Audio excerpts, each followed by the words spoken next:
Tas, kas vakar bija aktuāli, šodien var nebūt aktuāli. Līdz ar to karš joprojām notiek, situācijas kara frontē mainās, un tajā mirklī jau arī tie, kas ir karos, saprot, kas ir nepieciešams armijai, kas ir svarīgi, ko vajag pamainīt. There's an awful lot of technology, but for every technological development that we do, the adversary creates a countermeasure, and it's a game of cat and mouse all the time, and so we have to continually innovate in order to make sure that we're the leaders of the technology game, not the followers. Drone technology is the future of warfare.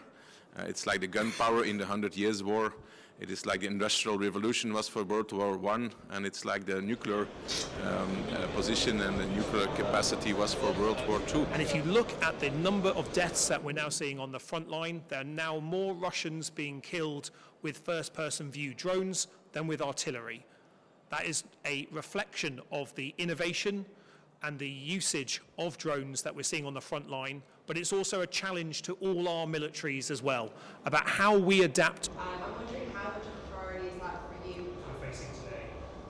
That would be increasingly moving us to There is a lot of potential in terms of further innovation, a lot of potential in creating more jobs. And I think it's also important when we talk about more defense spending and investing more in our security, that we also show that there's also a lot of economic perspective.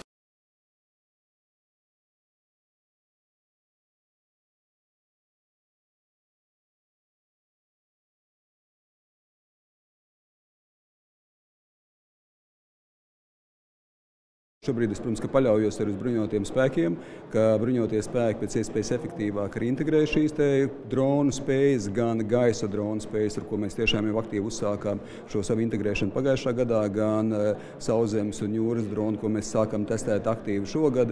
Uzvar tas nevis, kas izmanto spēju vai spēj izmantot vienu specifisku bruņojumu veidu, bet kas spēj visus šos bruņojumu veidus apvienot.